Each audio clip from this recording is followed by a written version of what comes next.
आज हमारे मुल्क का बजट पेश हुआ है।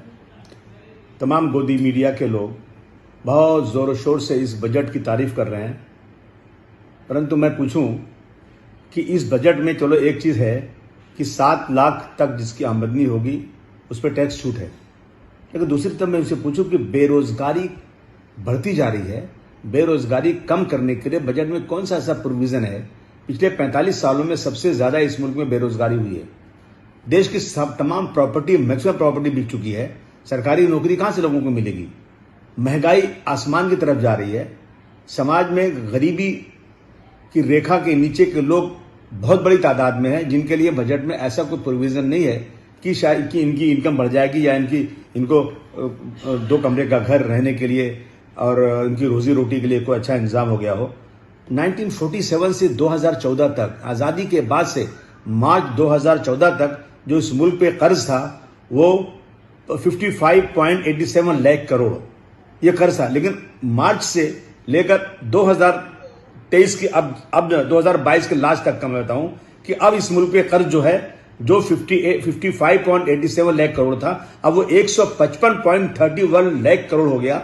यानी कितना 8 सालों में मुल्क पे कर्ज कितना, एक हर पैदा होने वालों पर कितना कर्ज है, इसकी अदायगी का क्या रास्ता है? क्या मुल्क को गिरवी रख देना है? यह हालत हो रही है। इसको कम करने का कोई रास्ता नजर नहीं आता।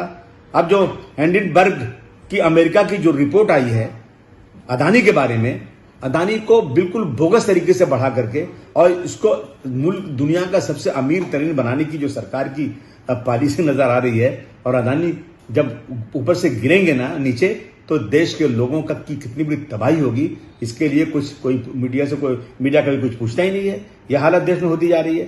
तो हम और माइनॉरिटी के लिए लगता है कि माइनॉरिटी इस मुल्क की है ही नहीं है। माइनॉरिटी के लिए तो कोई स्कीम कहीं नजर ही नहीं आ रही है।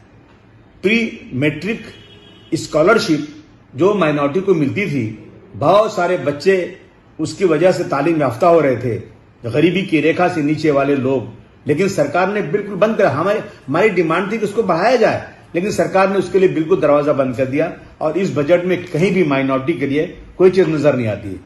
देश की वेल्थ, पूरे मुल्क की जो प्रॉपर्टी, जो वेल्थ है, 60% वेल्थ जो है मुल्क के 5% लोगों के पास है। अब आप सोचिए जरा, 60% वेल्थ 5% लोगों के पास है और 50% लोग मुल्क के यानी 130 करोड़ में से 115 करोड़ लोगों के पास सिर्फ 3% वेल्थ है। क्या गरीबी और अमीरी के बीच में इतनी गहरी खाई खुद रही है? और जीएसटी का 64% उन लोगों ने जमा किया है, उनके पास से आया है। जो 50% इस मुल्क की आबादी जिनकी वेल्थ 3% है, मिडिल क्लास के लोगों को मिला करके 64% जीएसटी उनसे आई हुई है। और अपर क्लास के लोग हैं, जो अमीर लोग हैं इधर, जो इस मुल्क के बड़े पैसे वाले 10% माने जाते हैं, 130 करोड़ में से 10% लोग जो हैं, उनके यहां से सिर्फ 3% जीएसटी जमा हुई है। मुल्क की हालत क्या हो रही है?